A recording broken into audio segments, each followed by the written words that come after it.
उज्जैन नगरी में एक छोटा सा लड़का रहता था, नमन। उसका हृदय पवित्र था, पर जीवन में बहुत कष्ट थे। पिता का देहांत हो चुका था। मां छोटी सी दुकान चलाकर किसी तरह घर चलाती थी।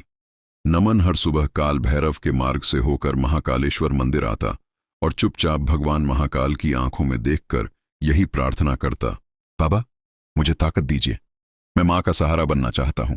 एक दिन मंदिर में भीड़ थी। भक्तों की जय घोष से पूरा परिसर गूंज रहा था, पर नमन की आंखों में आंसू थे। दुकान पर आज कोई ग्राहक नहीं आया था। मां बीमार थी। उसने शिवलिंग के पास घुटने टेक दिए और बोला, महाकाल, क्या मैं आपके बच्चे जैसा नहीं? क्या मैं कभी मजबूत बन पाऊंगा? उसकी आवाज धीमी थी, पर भावनाएं प्रचंड। तभी मंदिर के गर्भगृह से आती धूनी की सुगंध हवा में घुली। नमन ने महसूस किया कि जैसे कोई उसके कंधे पर हाथ रख रहा है। उसने आंखें खोलीं।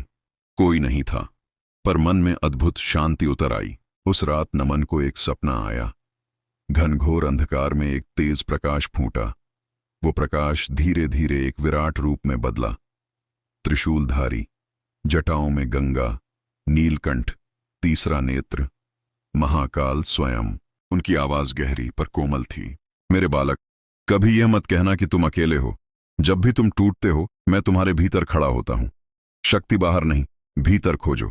कर्म करते रहो, फल समय पर मिलेगा। नमन ने झुककर प्रणाम किया। महाकाल मुस्कुराए। भस्म से शरीर ढका है मेरा, पर प्रेम से हृदय। मेरी भक्ति कमजोरी नहीं, सबसे बड़ी शक्ति है। उठो, चलो, दुनिया तुम्हारा इंतजार कर रही है। सपना टूट गया। नमन ने खुद को आंसुओं से भीगे तकिए पर पाया, पर अब वो आंसू डर के नहीं, साहस के थे। अगली सुबह वह फिर मंदिर गया। इस बार चेहरा उदास नहीं, दृढ़ था। उसने दुकान संभाली, मां का इलाज कराया और शाम को छोटी सी चाय किताब की स्टॉल खोली। धीरे धीरे ग्राहक बढ़ने लगे। लोग नमन की मीठी बातों और ईमानदारी पर विश्वास करने लगे। कुछ साल बाद वही नमन उज्जैन में अपनी बड़ी किताब दुकान का मालिक बना। जब भी कोई उससे पूछता, इतनी मुश्किलों में तुमने हार क्यों नहीं मानी, वह मुस्कुराकर कहता, क्योंकि महाकाल ने सिखाया है, भस्म से उठकर भी नया जीवन मिल सकता है। जब तक महाकाल है, डर कैसा? बस श्रद्धा और साहस, बाकी सब बाबा की कृपा। और वह रोज सुबह मंदिर जाकर वही प्रार्थना करता, बाबा, मुझे नहीं, मेरे जैसे हर बच्चे को ताकत दें। कहानी का संदेश: महाकाल केवल विनाश के देव नहीं, वे पुनर्निर्माण, साहस और भरोसे के भी प्रतीक हैं। जब दुनिया कहे हार मान लो, महाकाल कहते हैं, उठो, तुम अकेले नहीं हो।